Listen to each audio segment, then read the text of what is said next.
नमस्कार, 41 खबरों में आप सभी का स्वागत है और मैं हूं आपके साथ निशा शर्मा। खबरों की शुरुआत करेंगे, लेकिन उससे पहले एक नजर इस वक्त की हेडलाइंस पर। भजनलाल सरकार के निर्देश पर प्रदेश भर में आयोजित हुई त्रिस्तरीय जन सुनवाई। आमजन की समस्याओं का हुआ त्वरित समाधान। राजस्थान के 1256 गांव और 6 शहरों के लिए खुशखबरी। इसरदा बांध का 95% काम हुआ पूरा। इस मानसून में भरेगा पानी। गरीबी मुक्त राजस्थान के लिए भजनलाल सरकार मनाएगी पंडित दीनदयाल उपाध्याय अंत्योदय संबल पखवाड़ा। राजस्थान में अब घर बैठे ऑनलाइन किया जा सकेगा जन्म मृत्यु और विवाह का पंजीयन। सरकारी दफ्तरों के चक्कर काटने से मिलेगी अब राहत। आइए अब खबरों की ओर रुख करते हैं। मुख्यमंत्री श्री भजनलाल शर्मा किसानों की आय बढ़ाने और सिंचाई व्यवस्था सुधारने के लिए लगातार प्रयास कर रहे हैं। इसी कड़ी में बांसवाड़ा जिले में नहरों की मरम्मत और सुधार पर करोड़ों रुपए खर्च किए जा रहे हैं। इससे हजारों किसानों के खेतों तक पानी पहुंचेगा, जिससे उनकी उपज और आमदनी दोनों में ही बढ़ोतरी होगी। जल संसाधन मंत्री श्री सुरेश सिंह रावत ने बांसवाड़ा में वंदे गंगा जल संरक्षण जन अभियान के तहत कई नहर विकास कार्यों का भूमि पूजन कर शुभारंभ किया। उन्होंने गनोड़ा और घाटोल क्षेत्रों में नहरों और पानी वितरण प्रणाली के जीर्णोद्धार कार्यों की भी नींव रखी। मंत्री ने कहा कि जल संरक्षण सरकार की सबसे बड़ी प्राथमिकता है। इससे सिंचाई की क्षमता बढ़ेगी और पैदावार में भी सुधार होगा। राजस्थान में चल रहे वंदे गंगा जल संरक्षण अभियान का अब औपचारिक रूप से समापन हो गया है। इस अभियान का मकसद झीलों और जल स्रोतों को बचाना और उनका संरक्षण करना था। इसी मौके पर मंत्री श्री झाबर सिंह खर्रा ने अजमेर शहर की कई पुरानी बावड़ियों का दौरा किया और अधिकारियों को निर्देश दिए कि इन जल स्रोतों को कैसे ठीक करके दोबारा से उपयोग में लाया जा सकता है। मंत्री ने खास तौर पर आना सागर झील का भी जिक्र किया, जिसमें गंदे नालों का पानी जा रहा है। उन्होंने चिंता जताते हुए कहा कि झीलों को साफ और सुरक्षित बनाए रखने के लिए पक्के और सख्त कदम उठाने की जरूरत है, ताकि इनका साफ पानी लोगों के काम आ सके। देखिए, आना सागर में पिछले दिनों जन सहयोग से जो श्रमदान हुआ और उससे पहले जलकुंभी को यहाँ से हटाया गया। अब आज के निरीक्षण के बाद भी हमने ये महसूस किया है कि अभी भी इसमें और डिसिल्टिंग हो सकती है। अभी कलेक्ट्रेट में जो समीक्षा बैठक है उसमें जिला कलेक्टर से बात करेंगे कि वो यहाँ के उद्योगपतियों से, उद्योगों से बात करके CRF या दूसरे किसी भी तरीके से उनसे सहयोग लेकर बड़ी मशीनों के माध्यम से इसकी डिसिल्टिंग करवाएं। और साथ ही 2-3 नाले बिना ट्रीट हुए उनका गंदा पानी झील में आ रहा है, उनके लिए भी कार्य योजना बनाकर भविष्य में गंदा पानी आना सागर में नहीं आए, इसके लिए कार्य योजना बनाने के निर्देश दिए गए हैं। जैसे ही कार्य योजना बनेगी उसे जल्दी स्वीकृत करा कि उसे मोट रोक दिया जाए। इनसे पहले इन सभी कामों को किया जाना चाहिए। देखो, मानसून से पहले डिसिल्टिंग का काम जरूर हो जाएगा। नालों के मामले में भी तो समय लगेगा, लेकिन आने वाले बरसात से पहले इसमें बिना ट्रीट हुए गंदा पानी नहीं आए, इसको हम पूरा करने का प्रयास करें। अभी आपने निरीक्षण किया था एक TT कॉलेज में जो बावड़ी है और शहर में एक तालाब था, उसको भी देखा है। जन सहयोग से श्रमदान के माध्यम से उनकी सफाई हुई है और बाकी जगह भी जो सफाई हुई है, एक एक बिंदु पे आज समीक्षा होगी। उसके बाद जो भी आवश्यक निर्देश होंगे प्रशासन को। तरीके क्या प्रयास किए जा रहे हैं सफाई? देखिए, सफाई एक बहुत बड़ी बात मैं आपसे निवेदन कर दूं कि अकेले सरकार कितना भी प्रयास कर ले, वो पूर्ण रूप से सफल नहीं हो सकता जब तक उसमें जन सहयोग नहीं होगा, जन जागृति नहीं होगी। अब अभी मैं यही देख रहा था कि साना सागर झील के किनारे किनारे जितने बस्ती बसी हुई है, वो अपनी गंदगी झील में डाल रहे हैं। अवैध निर्माण भी है। अब जब घर घर कचरा संग्रह का काम चल रहा है, तो उस कचरा संग्रह की गाड़ी आती है, उसमें कचरा नहीं डालकर अगर झील में डाल रहे हैं, तो ये जनता के लिए, मैं समझता हूँ उनके खुद के लिए दुखदायी होगा। अब उनमें जिस दिन जागृति आ जाएगी उस दिन सरकार के सारे प्रयास सफल होंगे। कृषि मंत्री डॉक्टर किरोड़ी लाल मीणा उदयपुर के उमरडा इलाके में स्थित एक खाद फैक्ट्री में पहुंचे। यहां ऑर्गेनिक खाद बनाई जाती है, लेकिन उसमें मिलावट की शिकायतें मिल रही थी। मंत्री ने फैक्ट्री की जांच की और बताया कि मई महीने में इस फैक्ट्री से खाद के सैंपल लिए गए थे, जिनमें से 8 सैंपल फेल हो गए। ऑर्गेनिक खाद में मिलावट पाई गई। डॉक्टर किरोड़ी लाल मीणा ने कहा कि ऐसे सभी फर्मों की जांच की जाएगी और सख्त कार्रवाई की जाएगी। उन्होंने साफ कहा कि किसानों को मत लूटो और अपनी क्वालिटी को सुधारो। तो हमको शिकायत मिल रही थी इस सहित अनेक दूसरे प्लांट्स की कि जो अपना एसएसपी बनाया जा रहा है, जिसको सरकार प्रमोट कर रही है। 50 किलो के बैग पर इनको 388 रुपये की सब्सिडी भारत सरकार देती है। भारत सरकार ने दी इसलिए कि ये डीएपी का अल्टरनेटिव बने, लेकिन इसकी घटिया की शिकायत मिली है, जिसमें सल्फ्यूरिक एसिड का वो टैंक खड़ा है, वो होना चाहिए 98%। वो 65-70% का ही खरीदते हैं, वो महंगा मिलता है। इसलिए वो जो हमको जानकारी मिली, जांच का विषय, उसका सैंपल लेंगे। ऐसी जो ये रॉक फॉस्फेट है वो भी घटिया क्वालिटी का है। ये कहते हैं हम जॉर्डन से इम्पोर्ट करते हैं, तो उनके कागज़ देखेंगे जॉर्डन से इम्पोर्ट होता है क्या, वो घटिया यूज करते हैं। तो इनका एक सैंपल ये लिया गया 12/5/2025।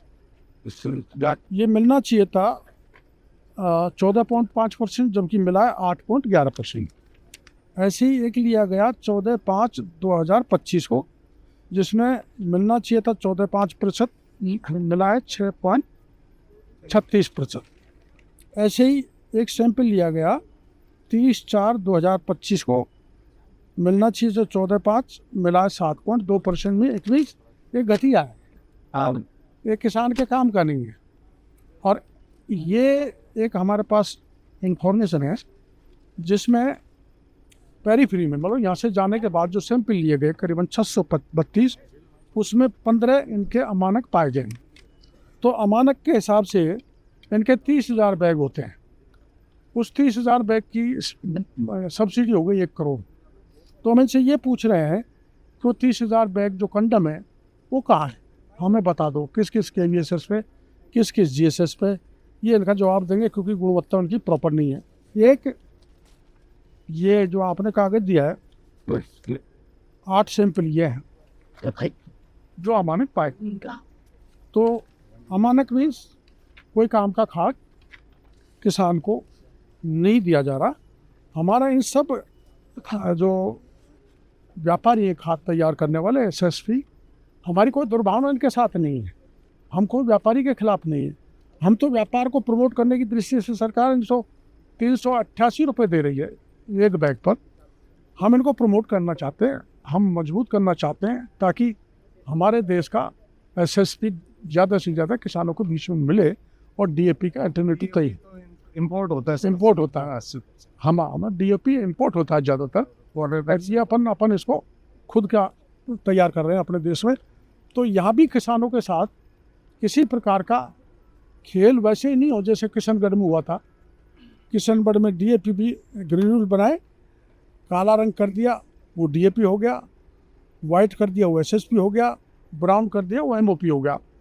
तो उस दृष्टि से हम सभी फैक्ट्री को देखेंगे, और हम इन व्यापारियों से निवेदन करेंगे, आग्रहपूर्वक मैं निवेदन करूँगा कि आप ऐसा नहीं करें, इस प्रवृत्ति को छोड़ें, क्योंकि अपन को देश में पैदावार भी बढ़ानी है, किसानों को भी मजबूत करना है, और आप भी आर्थिक दृष्टि से मजबूत हो। पर ऐसा अन्याय किसानों के साथ नहीं हो। हम इनको सैंपल दे रहे हैं, अभी JD साहब आगे सैंपलिंग होगी, सैंपल की जांच होगी, और अमानक पाए जाएंगे तो मुकदमा दर्ज होकर इनके खिलाफ कार्रवाई की जाएगी। मानक पाए तो पीठ थपथपाएंगे। 8 सैंपल फेल हुआ है, तो अब इनसे क्यों नहीं 8 और 3 11 8 और 3 11 के पैसे का भी इसलिए कि इम्प्रूव की गुंजाइश है, इनको इम्प्रूव करना चाहिए, अपने देश का प्रोडक्ट अपने देश में मिल जाए, इसलिए निवेदन हम व्यापारियों से करें। मुख्यमंत्री श्री भजन लाल शर्मा की पहल पर तकनीकी सुविधाओं के विस्तार के तहत अब जन्म, मृत्यु और विवाह का पंजीयन ऑनलाइन किया जा सकेगा।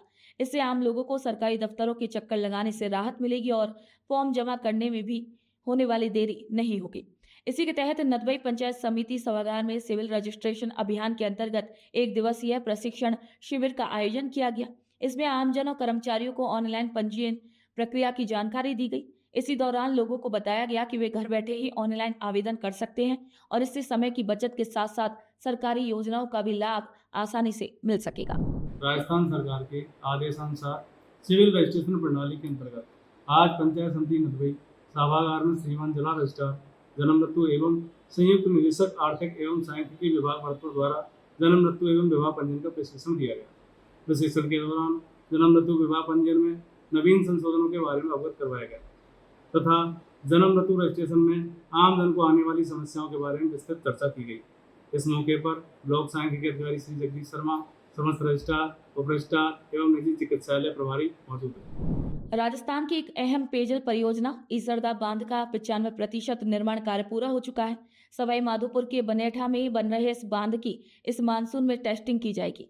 मुख्यमंत्री श्री भजनलाल शर्मा ने 6 जून को बांध का हवाई निरीक्षण किया था, जिसके बाद कार्य में तेजी आई है। ये बांध जल जीवन मिशन के तहत दौसा और सवाई माधोपुर जिले के 6 शहरों और 1256 गांवों को पानी देगा। पहले चरण में 3.24 टीएमसी पानी भरकर टेस्टिंग की जाएगी, जबकि पूरा भराव स्तर 10.77 टीएमसी का होगा।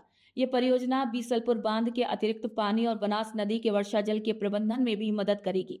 निर्माण के तहत spillway, bridge, slab, gate, power pack room और हाइड्रोलिक सिस्टम आदि का भी अधिकांश कार्य पूरा हो चुका है।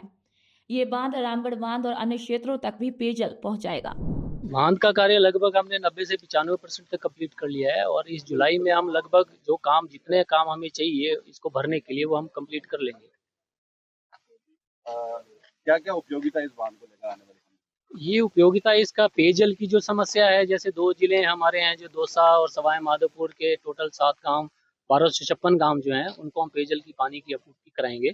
ये हमारा काम डैम बनाना है। उसके बाद हमारा दूसरा डिपार्टमेंट पीएचडी जो है वो पाइपलाइन बिछा के पाइपलाइन के तहत उन गाँव में पानी की सप्लाई करेगा। कब तक इन गाँवों को पानी मिलेगा? हमारा डैम साहब हम इस जुलाई में और इसके अंदर हम भर देंगे डैम को। उसके बाद पीएचडी वाले बता सकते हैं कि उनकी आगे क्या है, कि उनके कार्य भी चल रहे हैं, प्रगति हैं, वो भी अच्छे कार्य चल रहे हैं, अच्छे प्रगतिगत हो रहे हैं, लेकिन वो कब तक भरते हैं वो उसका जवाब वो पीएचडी डिपार्टमेंट देगा। बांध में कुल कितने गेट या कितने करोड़ की लागत है? टोटल इसके गेट 28 गेट हैं, हमारे रेडियल गेट हैं, और टोटल इसकी जो लागत है वो 615 करोड़ की लागत है पूरे डैम की, जिसमें आपके अर्दन डैम है और जिसमें अपना कंक्रीट डैम है। भराव क्षमता इसकी कितना आरएल मीटर तक है और कितनी टीएमसी पानी की भराव क्षमता? इसकी आरएल हम पहले स्टेज के अंदर हम 254 आरएल तक इसको भरेंगे, 254 आरएल तक, और 254 के अंदर हमारा 3.27 टीएमसी पानी आएगा, और उसके बाद हम इसको 264 लेवल तक भरेंगे, जिसमें हमारा 10 टीएमसी पानी आएगा, 10.77।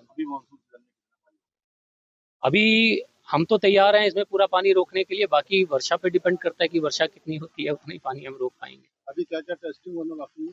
टेस्टिंग ऑलमोस्ट हमने तो कर लिया है, लेकिन एक टेस्टिंग जो गेटों की होती है वो प्रेशर पे होती है, प्रेशर ऑफ वाटर। तो जब पानी भरेगा तो उस वक्त हम इसको टेस्ट करेंगे कि हमारे गेट किस तरह से काम कर रहा है।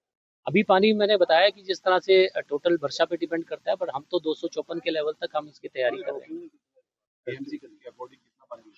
हम तो इसके अंदर पूरा 3.27 जो है हम रोक सकते हैं, लेकिन अब डिपेंड करता है कि पानी कितना आता है। पानी की टीम की एक आकर के क्लियरेंस देने वाली है, वो क्या जांचेगी और वो क्या क्लियरेंस देगी? सीडब्ल्यूसी की टीम जो है, सेंट्रल वाटर कमीशन, वो आके जिससे हम जो हमारी ये सारी जिसको आप हमारे वो समझ लो कि हमारी जितने भी ड्राइंग और डिजाइन्स हैं वही हमारे कंसल्टेंट हैं, वही अप्रूव करते हैं।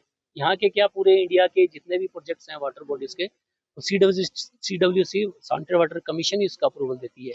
लगातार आके हमारे यहाँ विजिट करते हैं, हमें निर्देश देते हैं, उनके निर्देशों की हम पालना करते हैं। उनकी एक टीम आएगी, वो आके हमारे यहाँ आके देखेगी, सारे इसको चेक करेगी, उसके बाद वो हमें हमें अप्रूवल देगी कि आप डैम भरने के लिए तैयार है, तो उस बेस पे हम डैम को भरेंगे। वो टीम कब तक आने की? कितना काम है? सेकेंड फेज में हमारा इसका 10.77 टीएमसी पानी का वो है, सेकेंड फेज के अंदर इतना पानी भरेंगे। केंद्र और की टीम पीकेसी ईआरसी को लेकर काफी महत्वपूर्ण माना जा रहा है। जी इसका पानी किया जाएगा जी, अभी सर विजन तो चल रहा है, अभी वो प्लानिंग स्टेज पे है कि इसको आगे हम जोड़ेंगे, लेकिन प्लानिंग ये है कि रामगढ़ बांध तक हम इसको जोड़ेंगे। प्लस पानी तो अगर आप एक आदमी को पानी पिला दें वो भी बहुत बड़ी बात होती है। हम तो 1256 गांव पता नहीं कितने लोगों को पानी पिलाएंगे सर, तो ये तो बहुत बड़ी बात है। इसकी मजबूती को लेकर क्या हमने बहुत गुणवत्ता का काम किया सर, जो इसके अंदर हमें निर्देश थे, जैसे हमारे डिजाइन ड्राइंग थे, उसी हिसाब से इसका काम किया है, और सारे हमने उच्च तकनीक का इसमें उपयोग किया है। बनने में बहुत देरी हुई है, तो देरी का कारण ये था कि साहब 2018 दिसंबर में हमें इसका वर्क ऑर्डर मिला था। 2 साल तो इसके आपके चले गए कोविड में। कोविड के कारण 2 साल कोई काम नहीं हो पाया। आप सबको विदित है कि कोई ना लेबर थी, ना कुछ और था, ना स्रोत थे, सब चीजें बंद थी। उसके बाद किसानों की भूमि अवक्ति के कारण किसानों का प्रदर्शन यहाँ होता रहा, अभी तक होता है। अभी भी वो डैम के काम को रोकते हैं, पर कैसे न कैसे हम इस काम को कर रहे हैं। जब हम काम करते हैं तो रोज का नया चैलेंज आता है। चैलेंजेस को फेस करते करते हम बहुत मेहनत करके, हमारी स्टाफ ने सब टीम ने बहुत मेहनत की। हम दिन रात 24 घंटे काम कर रहे हैं, तो हम इस देश पे आए हैं। टेक्निकल विशेषता की बात करें सर, क्या टेक्निकल विशेषता है? टेक्निकल विशेषता सर, इसमें उच्च तकनीक, जैसे हमने रेडियल गेट्स का उपयोग किया है। मैंने आपको पहले बताया कि इसके जो हाइड्रोलिक सिलेंडर्स हैं वो हमने यूरोप से निर्यात किए हैं। जो इसके हाइड्रोपैक्स हैं, पावर पैक्स हैं, वो हमारी बहुत अच्छी Rexroth and Bosch company international level के, और इसको हम स्काडा से जोड़ेंगे। भजनलाल सरकार ने पंडित दीनदयाल उपाध्याय अंत्योदय संबल पखवाड़े के तहत गरीबी मुक्त गांव योजना शुरू की है। इसका उद्देश्य बीपीएल कार्ड धारक परिवारों को गरीबी रेखा से ऊपर लाना है, ताकि अधिक से अधिक लोगों को सरकारी योजनाओं का लाभ मिल सके। इसी क्रम में राजस्व विभाग के आदेश अनुसार उपखंड अधिकारी श्री श्याम सुंदर चैतीवाल ने नगर पालिका सभागार में एक बैठक में सभी राजस्व अधिकारियों और कर्मचारियों को दिशा निर्देश दिए हैं। बैठक में बताया गया है कि हर ग्राम पंचायत मुख्यालय पर शिविर लगाए जाएंगे, जो सुबह 9:30 बजे से शाम 5:30 बजे तक चलेंगे। इन शिविरों में लोगों की समस्याओं का मौके पर ही समाधान किया जाएगा और जरूरी योजनाओं का भी लाभ तुरंत उपलब्ध कराया जाएगा। राजस्थान सरकार की महत्वाकांक्षी पंडित दीनदयाल उपाध्याय अंत्योदय संबल पखवाड़े के संदर्भ में आज राजस्व कर्मचारियों को संबंधित पखवाड़े में जो भी काम कर रहे हैं उनके प्री कैंप करने के और उससे संबंधित कार्य करने के दिशा निर्देश मीटिंग में दी गई। प्रतापगढ़ में आम लोगों की समस्याओं को जल्द और सही तरीके से सुलझाने के लिए जिला कलेक्टर डॉक्टर अंजलि राजौरिया की अध्यक्षता में जिला स्तर की जनसुनवाई आयोजित की गई। ये जनसुनवाई डीओआईटी के वीडियो कॉन्फ्रेंसिंग कक्ष में हुई है। इसी दौरान कुल 27 मामले सामने आए। कलेक्टर ने अधिकारियों से कहा कि संपर्क पोर्टल और जनसुनवाई में आए मामलों को तय समय में और गुणवत्ता के साथ सुलझाया जाए, ताकि लोगों को राहत मिल सके। कलेक्टर ने सभी अधिकारियों को संवेदनशीलता के साथ लोगों की बात सुनने और आपसी तालमेल से समाधान निकालने के भी आदेश दिए। सरदारपुरा बिका ग्राम पंचायत में उपखंड अधिकारी श्री सुभाष चंद्र चौधरी की अध्यक्षता में रात्रि चौपाल के तहत जनसुनवाई का आयोजन हुआ। इस जनसुनवाई में गांव के लोगों ने कुल 12 शिकायतें दर्ज करवाईं, जो अलग अलग विभागों से जुड़ी हुई थी। उपखंड अधिकारी श्री चौधरी ने सभी विभागों के अधिकारियों को निर्देश दिए कि सभी शिकायतों का समाधान 7 दिन के भीतर किया जाए, ताकि लोगों को जल्द राहत मिल सके। उन्होंने कहा कि ग्रामीण क्षेत्रों में समय पर जन समस्याओं का भी समाधान करना सरकार की प्राथमिकता है। झाडौल विधानसभा क्षेत्र के फलासिया पुलिस थाने में ग्रामीणों के साथ विशेष जनसुनवाई का आयोजन किया गया। इस जनसुनवाई की अध्यक्षता एडिशनल एसीपी अंजना सुखवाल ने की। उन्होंने ग्रामीणों को पुलिस मुख्यालय और सरकार द्वारा चलाए जा रहे सुरक्षा अभियानों की जानकारी दी। एडिशनल एसीपी ने बताया कि ग्रामीण इलाकों में अपराध पर नियंत्रण और महिलाओं की सुरक्षा प्राथमिकता है। उन्होंने ग्रामीणों से कहा है कि अगर कोई भी संदिग्ध गतिविधि नजर आए तो तुरंत पुलिस को जानकारी दें। इस जनसुनवाई में बड़ी संख्या में ग्रामीण सीएलजी सदस्य और युवा शामिल हुए। उन्होंने अपने क्षेत्र की सुरक्षा से जुड़ी समस्याएं बताई, जिनके समाधान का आश्वासन भी पुलिस अधिकारियों ने दिया। अभी आज प्रेजेंटली हम लोग फलासिया, जो कि झाडोल सर्कल का एक सबसे गुजरात बॉर्डर पे स्थित हमारा लास्ट थाना है, यहाँ मैं क्राइम मीटिंग लेने आई हूँ, प्लस हमारे स्टाफ से बात करने आई हूँ। अगर उनसे रिलेटेड कोई समस्या है तो वो हमें बताएं, और साथ ही एक जन सुनवाई के लिए भी आई हूँ, ताकि यहाँ के जो पूरे कस्बे के और नियर बाय कस्बों के यानी थाना एरिया के जितने भी गांव हैं, उनके सभी गांवों से थोड़े थोड़े प्रतिनिधि जो भी लोग आए हैं, उनसे मैं उनकी समस्याएं सुन सकूं, या उनकी और कोई बात हो जो मेरे मंच पे समाधान संभव ना होने पर हम ऊपर हमारे उच्चाधिकारियों को अवगत कराकर समाधान प्राप्त करें। तो ऐसी मीटिंग के लिए मैं यहाँ आई हूँ। और उसके अलावा हमारे जो पीएचक्यू के बहुत सारे अभियान चल रहे हैं, और सरकार की भी मंशा है कि हम ग्राउंड लेवल पे जाकर बात करें और उनकी समस्याएं पता करें। तो ये सारी चीज़ आज बहुत सार्थक हमारी मीटिंग हुई। उसमें कई मोजिज़ लोगों ने अपनी कई बिंदु और कई बातें बताई, साझा की, और आमतौर पे हमने बहुत अच्छा सुना।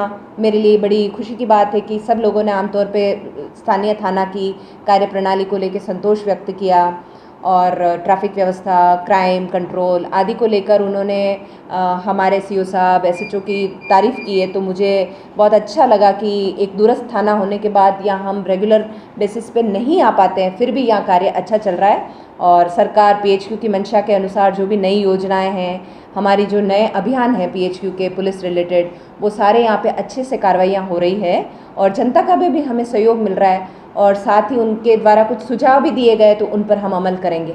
मैम, जैसे कि आप महिलाएं हैं, तो आप अगर कोई महिला पीड़ित हो तो उसके लिए कोई भी अगर थाने में जाता है तो उसके लिए किस प्रकार से व्यवस्था रहती है पुलिस की? यहाँ पे है हमारे महिला डेस्क है और महिला स्टाफ भी है, जिनको बाकायदा उनकी उपस्थिति में हम संबंधित महिला जो भी परिवादियाँ हैं उनको सुनते हैं, और तत्काल समाधान होता है। सारी जो हमारी स्कीम्स हैं, हमारी जो कानून है, वो सब विमेन फ्रेंडली है। राज्य सरकार के आदेश के तहत हर महीने के तीसरे गुरुवार को होने वाली जन सुनवाई के अंतर्गत इस बार श्रीगंगानगर जिला कलेक्टर डॉक्टर मंजू की अध्यक्षता में रायसिंह नगर पंचायत समिति के वीसी रूम में जिला स्तरीय जन सुनवाई का आयोजन किया गया।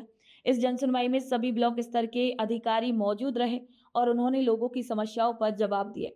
इसी दौरान ब्लॉक स्तर की 4 नई शिकायतें भी सामने आई, जिनके समाधान के लिए संबंधित विभागों को 7 दिन में कार्रवाई करने के आदेश दिए। भजनलाल सरकार के निर्देशों के अनुसार त्रिस्तरीय जन सुनवाई व्यवस्था के तहत जिला कलेक्टर श्री अक्षय गोदारा की अध्यक्षता में जिला कलेक्ट्रेट सभागार में जन सुनवाई का आयोजन किया गया। इस जन सुनवाई में कुल 76 शिकायतें प्राप्त हुई। कलेक्टर ने कई मामलों को मौके पर ही सुनकर समाधान किया और बाकी मामलों को संबंधित अधिकारियों को सौंपते हुए समय पर कार्रवाई के निर्देश दिए। कलेक्टर ने कहा कि सभी शिकायतों का समाधान तय समय में होना चाहिए ताकि लोगों को सही मायने में राहत मिल सके। राज्य सरकार की पहल पर तिजारा पंचायत समिति सभागार में दिव्यांगजन शिविर का आयोजन किया गया। शिविर की अध्यक्षता उपखंड अधिकारी श्री संजीव वर्मा ने की। शिविर का उद्देश्य दिव्यांगजनों को सरकारी योजनाओं का लाभ देना और उन्हें स्वावलंबी बनाना था। इस शिविर में दिव्यांगजनों ने सक्रिय भागीदारी निभाई। शिविर को सफल बनाने में सभी अधिकारी और कर्मचारियों का सहयोग भी सराहनीय रहा।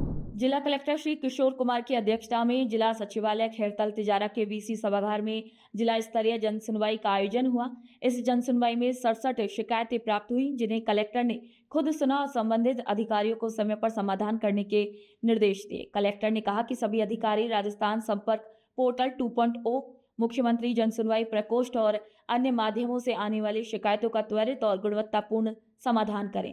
इसके अलावा कलेक्टर ने बताया है कि 20 जून को ग्राम सभाएं आयोजित होंगी ताकि ग्रामीणों को योजनाओं की जानकारी दी जा सके। बीकानेर कलेक्ट्रेट सभागार में जिला स्तरीय जन सुनवाई और जन अभाव अभियोग निराकरण एवं सतर्कता समिति की बैठक आयोजित की गई। जन सुनवाई में 138 शिकायतें प्राप्त हुई, जबकि सतर्कता समिति की बैठक में 13 मामलों पर चर्चा की गई। मुख्य सचिव श्री सुधांशु पंत ने वीडियो कॉन्फ्रेंसिंग के जरिए बैठक में जुड़कर अधिकारियों को महत्वपूर्ण दिशा निर्देश दिए। उन्होंने कहा कि संपर्क पोर्टल पर दर्ज शिकायतों का समय पर और गुणवत्तापूर्ण निस्तारण होना चाहिए। साथ ही मुख्य सचिव ने कहा कि शिकायतों का निपटारा जितना जल्द और सही तरीके से होगा, आमजन का विश्वास उतना ही मजबूत होगा। जल ग्रहण विकास एवं भू संरक्षण विभाग के अधीक्षण अभियंता श्री रतन सिंह भाटी ने कहा कि मीडिया की सक्रिय सकारात्मक भागीदारी से ही जल संरक्षण का लक्ष्य पूरा हो सकता है। उन्होंने ये बात जिला कलेक्ट्रेट के वीसी कक्ष में आयोजित वंदे गंगा जल संरक्षण जन अभियान के तहत मीडिया राउंड टेबल कार्यक्रम में कही। उन्होंने बताया कि जिले में जल संरक्षण, पानी संचित करने और पौधारोपण से जुड़े कई कार्य और नवाचार भी किए जा रहे हैं।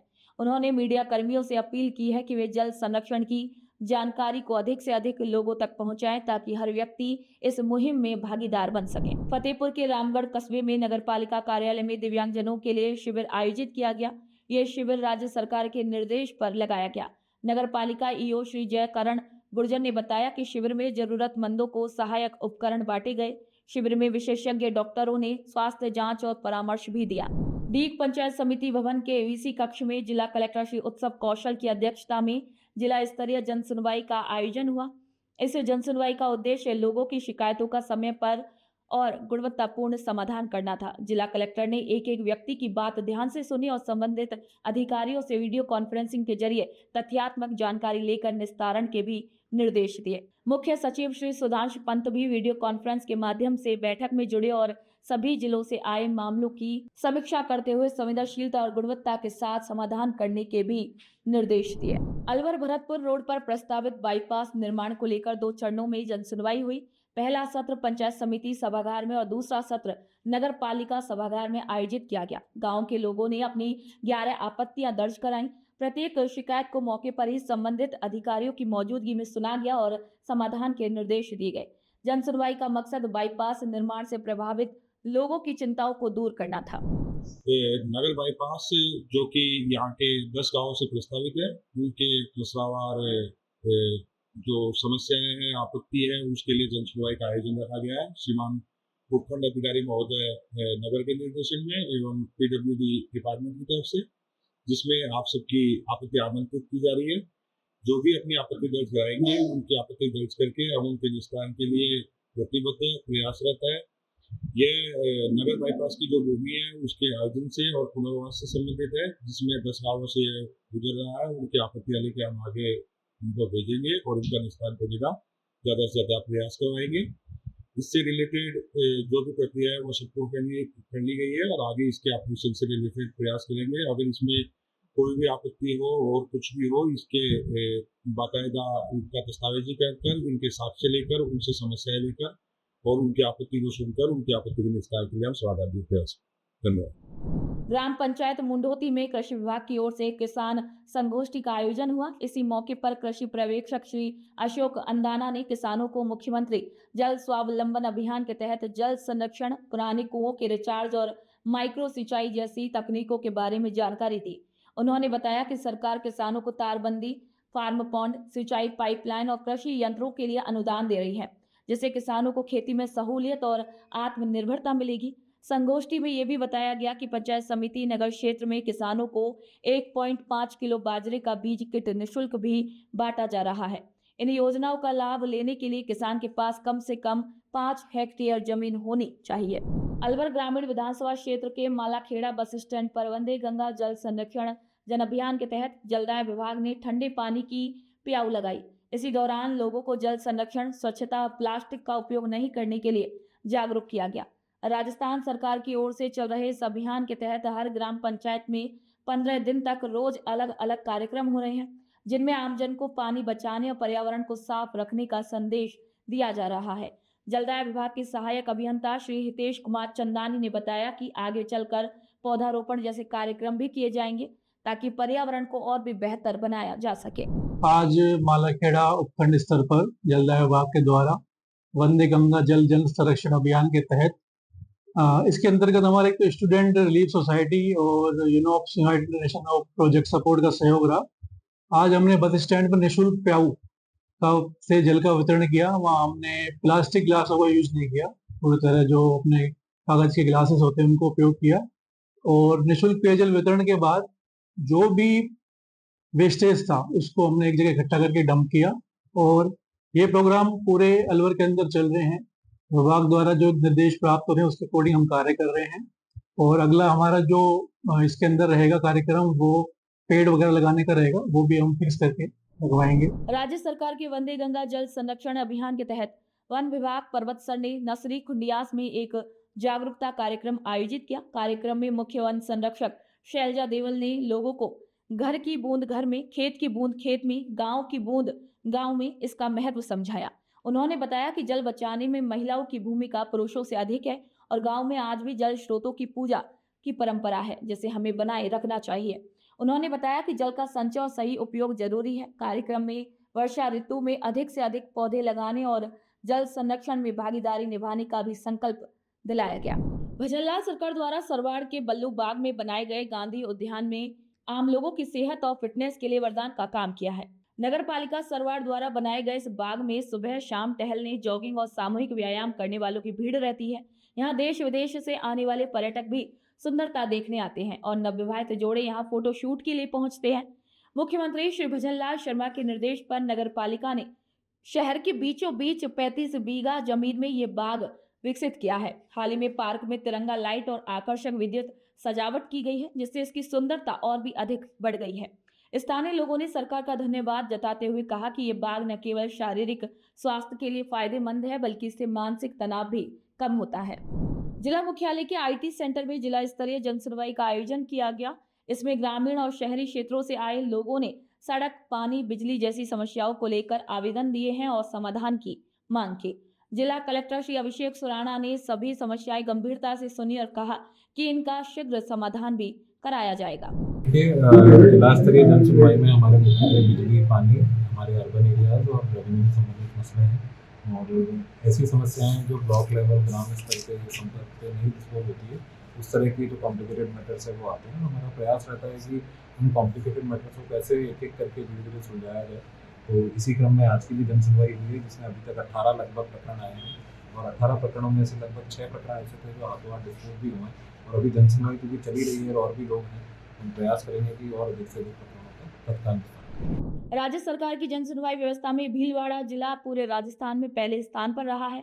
ये जानकारी गुरुवार को सूचना प्रौद्योगिकी विभाग के वीसी कक्ष में हुई बैठक में दी गई। बैठक में वीडियो कॉन्फ्रेंसिंग के जरिए जुड़े राज्य के मुख्य सचिव श्री सुधांशु पंत ने भीलवाड़ा की इस उपलब्धि की तारीफ की और अन्य जिलों को भी तेजी से जन समस्याओं का समाधान करने के लिए कहा। जिला कलेक्टर श्री जसमीत सिंह संधू ने अधिकारियों को निर्देश दिए कि वे हर शिकायत को संवेदनशीलता और गुणवत्ता के साथ निपटाएं और अधिक से अधिक लोगों को राहत दें। मुख्यमंत्री श्री भजनलाल शर्मा की मंशा के अनुरूप आम लोगों की शिकायतों को पारदर्शी और संवेदनशील तरीके से सुनने और जल्द समाधान के लिए जिला कलेक्टर श्री नीलाभ सक्सेना की अध्यक्षता में भारत निर्माण राजीव गांधी सेवा केंद्र में जन सुनवाई और सतर्कता समिति की बैठक हुई। जिला कलेक्टर ने अधिकारियों से कहा है कि राजस्थान संपर्क पोर्टल, मुख्यमंत्री कार्यालय, संभाग कार्यालय और मानव अधिकार आयोग से मिले मामलों का 7 दिन में समाधान करना भी सुनिश्चित करें ताकि आम लोगों को राहत मिल सके। उन्होंने लंबित मामलों को प्राथमिकता पर निपटाने और रिपोर्ट समय पर भेजने के भी आदेश दिए। कलेक्टर ने कहा कि जन सुनवाई की प्रक्रिया की हर स्तर पर भी मॉनिटरिंग होनी चाहिए। सादुलपुर के बेरासर गुमाना गांव में सांसें हो रही हैं कम, आओ पेड़ लगाएं अभियान के तहत 100 पौधे लगाए गए हैं और इन्हें पेड़ बनाने का संकल्प लिया गया। पौधारोपण गांव के संतोषी माता मंदिर और सुंदराणा जोहड़ धाम में किया गया। इसी मौके पर शिक्षक श्री प्रमोद शोराण ने अभियान की सराहना करते हुए कहा कि आज के समय में पर्यावरण संरक्षण बेहद जरूरी है और हमें अधिक से अधिक पौधे लगाकर क्षेत्र को हरा भरा भी बनाना चाहिए। उन्होंने अभियान में हर संभव सहयोग देने का भी आश्वासन दिया। गांव बेरासर गुमाना के युवाओं द्वारा बहुत ही एक अनुकरणीय उदाहरण पेश किया जा रहा है। मैं पिछले 15-20 दिनों से सोशल मीडिया पर देख रहा हूं, इस गांव के जो युवा हैं वो बहुत ही अच्छा कार्य कर रहे हैं। आज जो एक कार्यक्रम गांव बेरासर गुमाना के सुंदराना जोड़ धाम में किया जा रहा है, ये एक पूरे क्षेत्र को एक अच्छा संदेश देगा पर्यावरण संरक्षण के संबंध में। जो युवा हैं इनका ये अभियान है, इसमें बेरासर छोटा, बेरासर गुड्डू के भी युवा शामिल हैं और पिछले कई दिनों से, आज ही नहीं, पिछले कई दिनों से 15-20 दिन से ये जो युवा हैं वो लगातार लगे हुए हैं। पौधारोपण है, गांव की गलियों की सफाई है, बहुत ही नेक कार्य कर रहे हैं। और वृक्षारोपण जो है वो इतना तो सभी को पता है कि वृक्षारोपण का बहुत फायदा है, ऑक्सीजन मिलती है और अनेक फायदे हैं, पक्षियों के घर हैं वृक्ष। इसके साथ सबसे बड़ा फायदा जो मैं इन दिनों में देख रहा हूँ वो बच्चों में एक सकारात्मक ऊर्जा का संचार हो रहा है। ये मिलके बढ़िया काम करते हैं, उससे पॉजिटिविटी जो है इनमें कूट कर भरी जा रही है। डूंगरपुर जिले में वंदे गंगा जल संरक्षण जन अभियान के अच्छे परिणाम दिखने लगे हैं। जैसे ही मानसून की पहली बारिश हुई, बिछीवाड़ा क्षेत्र के कई तालाब और एनीकट पानी से भर गए। अभियान के अंतर्गत तालाबों और जल स्रोतों की सफाई और गहरीकरण का भी काम किया गया, जिससे उनकी पानी रोकने की क्षमता बढ़ गई। मोदर पंचायत के मांडविया और पाटवाला एनीकट अब पूरी तरीके से भर गए हैं। सरपंच श्री महेश निनामा ने बताया है कि पाटवाला एनीकट से मिट्टी और मलबा हटाया गया था, जिससे उसमें अब अधिक पानी रुक रहा है। इससे न केवल लोगों को पेयजल और सिंचाई में लाभ मिलेगा बल्कि जल स्तर भी बढ़ेगा। हमारे लोगों में यहाँ पे गहरा हो गया, तालाब वगैरह सफाई करी, औरतों ने सब आकर के जन सहयोग से ये सफाई करी और ये पानी सब पशु ये पीते हैं यहाँ पे। और इस तालाब होने से नीचे भूमि में भी सिंचाई भी होती है, बहुत फायदा हो गया इससे। इस तालाब में इतना पानी गहरा नहीं था, कम पानी रहता था, अब पानी अच्छा होगा, अच्छा गहराई हो गई इसकी। अब पानी आएगा जब रुकेगा। अभी तक मिट्टी तो काफ़ी ट्रैक्टर निकाली है, बहुत इतना गिनती नहीं, फिर भी बहुत सारे ट्रैक्टर निकाले हैं, जन सहयोग से निकाली है। इस तालाब से तो ये हमारे तो 200 कुछ तो मकान है यहाँ पे, पर ये यहाँ पटेलवाड़ा आदिवासी ये सब लोग यहाँ से पानी पीते हैं, जानवर सारे। केंद्र सरकार ने मध्यम वर्ग के लोगों के लिए बड़ी राहत की योजना शुरू की है। अब निजी कार, जीप और वैन जैसे वाहनों के लिए साल भर का टोल पास सिर्फ 3,000 रुपये में मिलेगा। ये पास 200 ट्रिप या 1 साल तक मान्य रहेगा और 15 अगस्त 2025 से लागू होगा। इस योजना से रोजाना सफर करने वाले लोगों को काफी बचत होगी। टोल पास फास्टैग सिस्टम से जुड़ेगा, जिससे टोल बूथ पर रुकने की जरूरत नहीं होगी और सफर भी तेज होगा। केंद्रीय मंत्री श्री नितिन गडकरी ने ये कहा है कि ये योजना आम लोगों के लिए सफर को सस्ता, सुरक्षित और समय बचाने वाला बनाएगी। माननीय नितिन गडकरी जी ने जो अभी 15 अगस्त से योजना चालू होने वाली है, 3,000 रुपये और 200 ट्रिप साल भर के लिए, वो हमारे हिसाब से आम नागरिक के लिए बहुत ही फायदेमंद साबित होने वाली है। इसमें विशेष तौर पे व्यापारी भाइयों को बहुत फायदा मिलेगा, क्योंकि व्यापारी भाइयों को हफ्ते में 2-3 बार बाहर आना जाना पड़ता है। तो उस हिसाब से जो अपनी हमारी सोच है, हमारे व्यापारी भाइयों को इससे बहुत फायदा मिलेगा, आम नागरिक को इससे बहुत फायदा मिलेगा। तो इसमें आप ये समझो कि 200 ट्रिप, इसमें आपको 3,000 रुपए में 200 ट्रिप मतलब में पैसा नहीं देना पड़ेगा। तो मेरे हिसाब से माननीय नितिन गडकरी जी ने बहुत अच्छी योजना बनाई है, और ये आम नागरिक को और हर किसी को बहुत बेहतरीन फायदा देगी। और हमारे सबसे लोकप्रिय परिवहन मंत्री श्री नितिन गडकरी जी ने कल एक बहुत ही अच्छी घोषणा की है, जिसमें मध्यम वर्ग के निजी वाहन चालकों को बहुत फ़ायदा और समय की बचत होगी। उन्होंने 3,000 रुपये का, 1 साल के लिए 3,000 रुपये का कार्ड से हमको परिवहन में आने जाने में बहुत सस्ता और लाभ होगा। आम जनता को सुविधा हुई है, बड़ी प्रसन्नता हुई है, सभी देशवासी खुश हैं। राजल देसर की गौशाला में वंदे गंगा जल संरक्षण जन अभियान के तहत 12 नए पानी के कुंड बनाए गए हैं। ये कुंड बरसात का पानी जमा करने के लिए बनाए गए हैं ताकि जल संरक्षण हो सके। साथ ही 12 और कुंडों का भूमि पूजन भी किया गया। कार्यक्रम में प्रधानमंत्री के एक पौधा मां के नाम अभियान के तहत सभी अतिथियों ने पौधे भी लगाए। ग्राम पंचायत शिल गांव में बेसहारा बच्चों को कानूनी पहचान देने और उन्हें सरकारी योजनाओं से जोड़ने के लिए एक दिन का विशेष शिविर लगाया गया। ये शिविर राजस्थान राज्य विधिक सेवा प्राधिकरण, जयपुर और राष्ट्रीय विधिक सेवा प्राधिकरण नई दिल्ली द्वारा शुरू किए गए साथ ही अभियान के तहत आयोजित किया गया। शिविर का आयोजन जिला विधिक सेवा प्राधिकरण मेड़ता की सचिव श्री स्वाति शर्मा के मार्गदर्शन में किया गया। इसी दौरान बच्चों और ग्रामीणों को बताया गया कि वे कैसे सरकारी योजनाओं का लाभ ले सकते हैं। यह शिविर बच्चों के भविष्य को सुरक्षित और सशक्त बनाने की दिशा में एक अहम कदम रहा। राजस्थान सरकार आम लोगों के भले के लिए 24 जून से 9 जुलाई तक पंडित दीनदयाल उपाध्याय अंत्योदय संबल पखवाड़ा चलाने जा रही है। इस अभियान में हर दिन ग्राम पंचायत स्तर पर शिविर लगाए जाएंगे, जहां लोगों को सरकारी योजनाओं का सीधा फायदा मिलेगा। मुख्यमंत्री श्री भजनलाल शर्मा ने कहा कि यह अभियान सरकार की गरीब, किसान, महिला और युवा केंद्रित सोच को दर्शाता है। इसी सोच के तहत पंडित दीनदयाल उपाध्याय गरीबी मुक्त गांव योजना शुरू की गई है, जिसमें पहले चरण में 5,000 गांव के बीपीएल परिवारों को गरीबी रेखा से ऊपर लाने का लक्ष्य है। बयाना क्षेत्र में शिविरों की तैयारी भी जोरों पर है। राजस्थान के यशस्वी मुख्यमंत्री आदरणीय श्री भजनलाल जी द्वारा राज्य भर में 24 जून से 9 जुलाई तक शिविर लगाए जा रहे हैं, जो कि हमारी पंचायत समिति बयाना में हमारे 46 ग्राम पंचायत हैं, जिसमें हर ग्राम पंचायत में शिविर लगाए जाएंगे। शिविर लगाने में हर ग्राम पंचायत में सारे अधिकारी, हर डिपार्टमेंट के अधिकारी उपस्थित होंगे, जिसमें गाँव के निवासियों को मूलभूत सुविधा मिलेगी, जैसे कि पशु हैं, जल जीवन द्वारा जो स्कीम जलो पानी की समस्या है उनको अवगत कराया जाएगा। हर ग्रामीण हमारा और हमारे पंचायत समिति द्वारा और राजस्थान के यशस्वी मुख्यमंत्री द्वारा ये योजना हर तबके तक, हर ग्रामीण तक ये चीज पहुँचनी चाहिए, जिससे आम आदमी को समस्या से निजात मिल सके।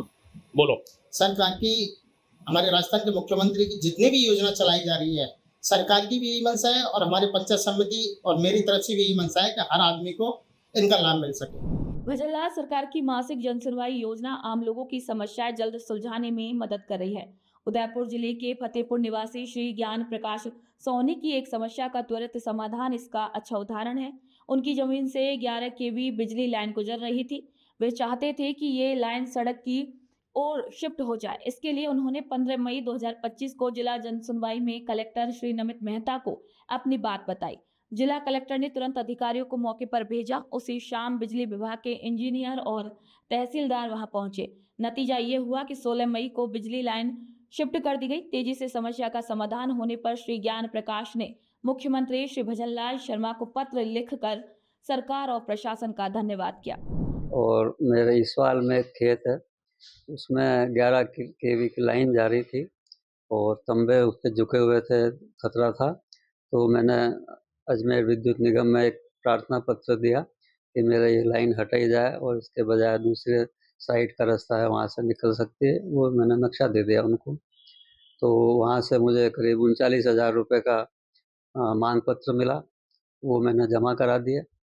लेकिन लाइन शिफ्ट करने के लिए वो लोग आनाकानी करते रहे। बहुत ताकीद करी तो ये बताया कि भाई एक शराब की दुकान का ठेकेदार है, वो तंबा नहीं लगाने दे रहा, तो आप उससे संपर्क करो और तंबा लगाने की व्यवस्था आप कर दो। मार्गाधिकार का मामला है, हम इसमें बीच में नहीं पड़ते हैं। तो मैंने ये उचित समझा कि मैं उसके माध्यम से कोई समझौता करूं, इसके बजाय जो नियम है उसके अनुसार काम करूं। तो मैंने कई सारे रिमाइंडर स्मरण पत्र दिए। उसके बाद मामला नहीं सुलझा तो जो जिला स्तरीय जन सुनवाई होती है उसमें मैंने अपना प्रार्थना पत्र दिया और साथ में सारे कागज़ भी लगाए कि भाई ये स्थिति है और ज़बरदस्ती देर की जा रही है। तो जो जिला कलेक्टर अभी आए हैं नमित मेहता साहब, उन्होंने मेरी बात को ढंग से सुना, उस पर ध्यान दिया और अजमेर निगम के अधिकारियों को ये निर्देश दिए कि भाई आप जाके मामला देखो। और साथ ही उन्होंने जो राजस्व पटवारी और तहसीलदार हैं उनको भी कहा कि भाई आप देखिए कि वहाँ क्या समस्या आ रही है। तो मौके पे वाकई में कोई समस्या थी नहीं और सरकारी ज़मीन जो नेशनल हाईवे का रास्ता है और जो सरकारी दूसरा आम रास्ता है उसके ऊपर ही लाइन खींचनी थी। तो जो काम 1.5 साल में नहीं हो रहा था वो जिला कलेक्टर के निर्देश की वजह से और जन सुनवाई में गंभीरता की वजह से 1.5 दिन में संपन्न हो गया। और इसको लेकर आपने एक लेटर भी लिखा है? ये जब समस्या निपटी तो मुझे लगा कि जन सुनवाई एक बहुत अच्छा माध्यम है अगर उसको प्रभावी रूप से कोई क्रियान्वित करे। तो मैंने एक मुख्यमंत्री जी को पत्र लिखा कि उदयपुर के कलेक्टर साहब ने इस पर बहुत गंभीरता से ध्यान दिया है और इस वजह से मेरी समस्या 1.5 साल की 1.5 दिन में निपटी और मुझे जो एक्स्ट्रा पैसे 52,000 भरने थे वो भी नहीं भरने पड़ा। जिला कलेक्टर श्री अमित यादव की अध्यक्षता में जिला स्वास्थ्य समिति की बैठक कलेक्ट्रेट सभागार में आयोजित की गई। बैठक में उन्होंने कहा कि स्वास्थ्य विभाग में लापरवाही बिल्कुल भी बर्दाश्त नहीं की जाएगी। उन्होंने अधिकारियों से कहा कि ये सुनिश्चित किया जाए कि कोई भी जरूरतमंद व्यक्ति सरकारी योजनाओं से वंचित ना रहे। लोगों को अस्पतालों में दवा, जांच, इलाज और प्रोत्साहन राशि भी समय पर मिलनी चाहिए। कलेक्टर ने अंत में कहा कि स्वास्थ्य सूचकांक को सुधारने के लिए ठोस योजना बनाकर काम किया जाए ताकि जिले के हर व्यक्ति को बेहतर से बेहतर स्वास्थ्य सुविधाएं मिल सके।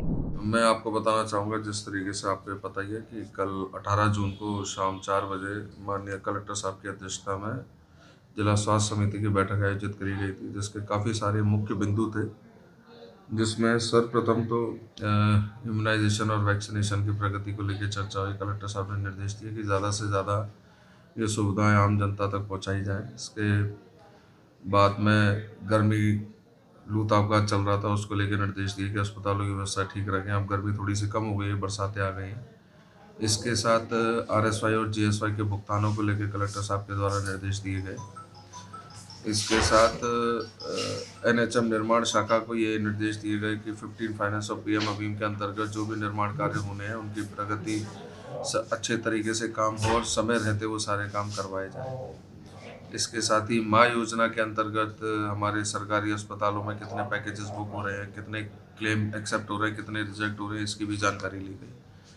और बाकी जो मुख्य बिंदु रहे, जैसे कि अपने काम के प्रति गंभीरता से अपना काम करें, सारा स्टाफ सचेत रहें, सरकारी अस्पताल में जो भी आ रहा है उसको जितने ज़्यादा से ज़्यादा सुख सुविधाएं हम लोग उपलब्ध करा सकें वो सब कराएं। बस यही कुछ विशेष बातें थी। मुख्यमंत्री श्री भजनलाल शर्मा की संवेदनशील पहल के चलते अब बिना दस्तावेज के भी जरूरतमंद मरीजों का इलाज संभव हो सका है। इसका उदाहरण जैसलमेर के 69 वर्षीय श्री गज्जेत सिंह हैं, जो पिछले 50 वर्षों से 3 किलो वजन की जांघ की गांठ के कारण चल नहीं पा रहे थे। बीकानेर के PVM अस्पताल में सर्जरी विभाग ने भजनलाल सरकार की योजना के तहत उनका निःशुल्क ऑपरेशन किया। ये जटिल सर्जरी विभाग अध्यक्ष डॉक्टर मनोहर लाल की टीम और एनेस्थीसिया विभाग की डॉक्टर कांता भाटी की देखरेख में हुई। ऑपरेशन के बाद वह अब पूरी तरीके से स्वस्थ हैं और सामान्य जीवन भी जी पा रही हैं।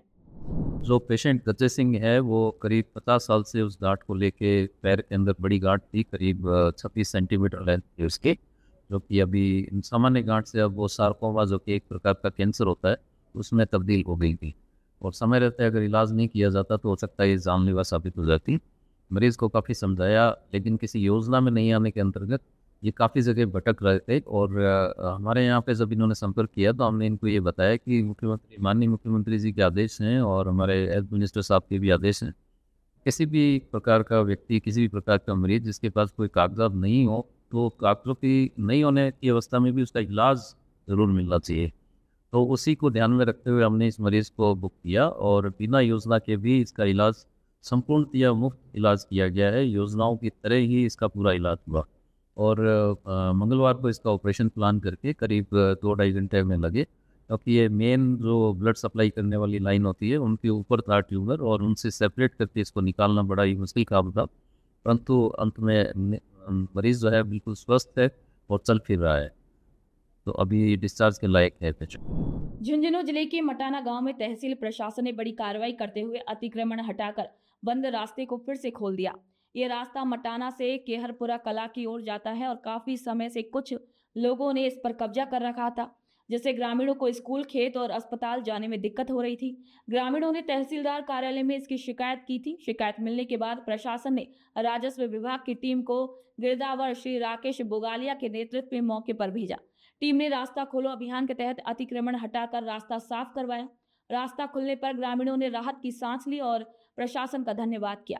प्रशासन ने अतिक्रमण करने वालों को चेतावनी दी कि अगर फिर से रास्ता रोका गया तो उनके खिलाफ सख्त कानूनी कार्रवाई की जाएगी। इस कार्रवाई के दौरान पुलिस भी मौजूद रही। रास्ता खोलो अभियान के तहत ग्राम मटाना के अंदर राजस्व कोड में दर्ज बंद कटौनी रास्ते को तहसील कार्यालय से प्राप्त आदेश की पालना में पुलिस ज़ाब्ते के सहयोग व राजस्व विभाग की टीम के सहयोग से मौके पर बंद रास्ते को खुलवाया गया है। साथ ही हितग्राहियों को हिदायत दी गई है कि भविष्य में कटौनी रास्ते को अवरुद्ध नहीं करें।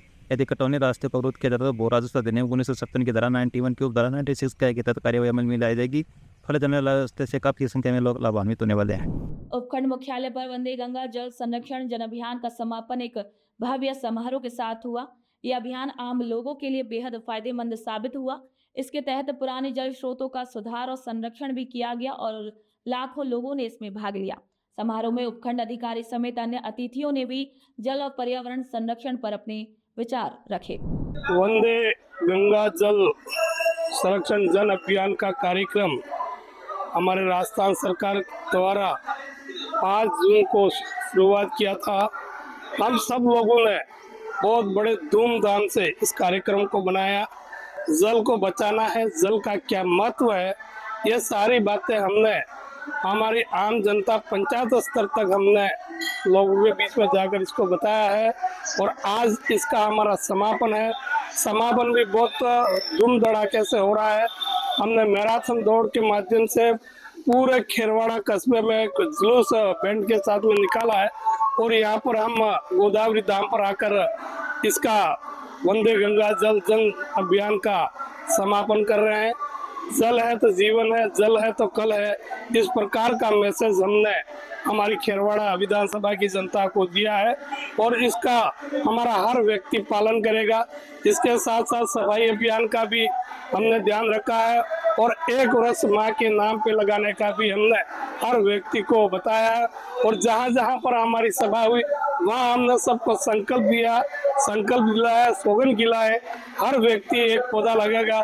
इस तरह से खेरवाड़ा में कम से कम 10,000 पौधे लगाए जाएंगे और जल का बचाव किया जाएगा, जल का सम्मान किया जाएगा। झुंझुनू जिले में वंदे गंगा जल संरक्षण जन अभियान के अंतिम दिन मोड़ा पहाड़ के ऐतिहासिक जीतमल के जोहेड़ी के जीर्णोद्धार की घोषणा की गई। ये घोषणा विधायक श्री राजेंद्र भांबू ने की। उन्होंने बताया कि इस जोहेड़े को अटल पार्क के रूप में विकसित किया जाएगा, जिसकी देखरेख नगर परिषद करेगी और इसमें 10 लाख रुपए खर्च किए जाएंगे। वक्ताओं ने बताया कि अभियान के तहत झुंझुनू में बड़े स्तर पर जन भागीदारी भी देखने को मिली है और लाखों लोगों ने मुख्यमंत्री श्री भजनलाल शर्मा के अभियान को समर्थन भी दिया है। आमजन से प्लास्टिक का उपयोग बंद करने और पर्यावरण बचाने की भी अपील की गई। जल संरक्षण अभियान के अंतर्गत यशस्वी मुख्यमंत्री भजनलाल जी ने जो मुहिम शुरू की एक पखवाड़े के रूप में, उस पखवाड़े के अंतिम दिन यहाँ जिले के संयोजक विशंबर जी पूनिया के नेतृत्व में और मुख्य अतिथि हमारे मुकेश जी दादी साहब के नेतृत्व में इस जीतलमल जोड़े को पुनरुद्धार के लिए एक संकल्प लिया गया। इसमें जन सहभागिता को मुख्य रूप से मुख्य भागीदार बनाया गया और हमारे नगर परिषद के आयुक्त और जिलाधीश महोदय से मिलकर पहले चरण में इसके जीर्णोद्धार के लिए 10 लाख रुपए की मैंने घोषणा की है और चरणबद्ध तरीके से इस जोड़ को हम पूरे विकसित करेंगे। एक अटल पार्क के रूप में एक ऐतिहासिक धरोहर झुंझुनू के अंदर एक नए आयाम स्थापित करेगी। आने वाले समय में ये जोड़ बहुत हरा भरा, सुंदर और पर्यटकों के लिए एक आकर्षित केंद्र बनेगा। वंदे गंगा जल संरक्षण जन अभियान के तहत आज से बावड़ी पे स्वच्छता का और संरक्षण का संकल्प हुआ और अभी हम सब लोग मिलके श्रमदान भी करेंगे और जन सहयोग से सब लोगों ने तय किया कि इनको एक पुराने इनका जो अस्तित्व है उस अस्तित्व में एक विकसित के रूप में इसको खड़ा करेंगे। और मैं धन्यवाद देना चाहूँगा लोकप्रिय विधायक राजेंद्र भामू जी को, उन्होंने 10 लाख रुपए दे करके अटल पार्क के नाते से इसको डेवलप करने का संकल्प लिया है। मुझे लगता है कि ये शहर के लिए एक ऐतिहासिक पर्यटक स्थल के रूप में डेवलप होगा। वंदे गंगा जल संरक्षण जन अभियान के तहत आज हमारे कार्यक्रम में मुख्य अतिथि हमारे प्रदेश के उपाध्यक्ष आदरणीय मुकेश जी दादी जी पधारे और आज हमने इस अभियान के तहत सभी लोगों को ये संदेश और मैसेज दिया कि हमारे जल स्तर को कैसे बढ़ाया जाए, आम जन का किस हिसाब से इसके अंदर योगदान रहेगा, क्या कर सकते हैं वो अपने घरों में क्या करें।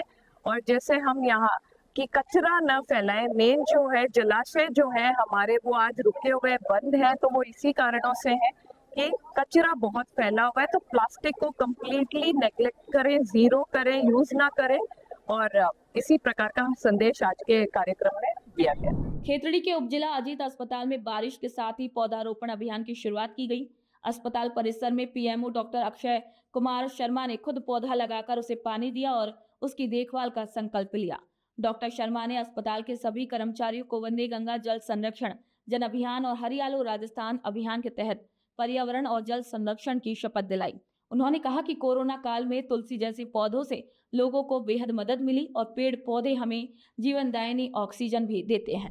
आज वंदे गंगा जल संरक्षण अभियान और हरियालो राजस्थान कार्यक्रम के तहत और राज्य सरकार के निर्देश पर आज केंद्रीय अजीत हॉस्पिटल में लगभग 51 पौधे लगाए गए हैं, जिसमें अधिकतर पौधे हमारे यहाँ केंद्रीय हॉस्पिटल में जो औषधीय वाटिका है उसके अंदर लगाए, जिसमें पूरे स्टाफ ने भाग लिया है। और वैसे हम रूटीनली हर सीजनल रूप से औषधीय पौधे हम लगाते रहते हैं और आज जो राज्य सरकार का निर्देश है उसके शासन में पौधे लगाए और समझ जनता से अपील करते हैं कि बारिश के मौसम में अधिक से अधिक पेड़ लगाएं ताकि आम जन को जो गत दिवस में देखा गया था कोरोना के टाइम जो ऑक्सीजन की कमी हो, जो ऐसी समस्याएं थी उनका भी सामना नहीं किया। मंडावा ब्लॉक के उन सरकारी स्कूलों के कक्षा 10वीं और 12वीं के छात्रों को सम्मानित किया गया जिन्होंने शिक्षा सत्र 2024-25 में 90% से अधिक अंक प्राप्त किए। ये ब्लॉक स्तरीय प्रतिभा सम्मान समारोह महाजन पंचायत भवन में आयोजित हुआ। कार्यक्रम की मुख्य अतिथि उपखंड अधिकारी मुनेश कुमारी थी और अध्यक्षता सीबीओ श्री अशोक शर्मा ने की। समारोह में कुल 40 छात्रों को सम्मानित किया गया, जिनमें 32 छात्राएं शामिल थी।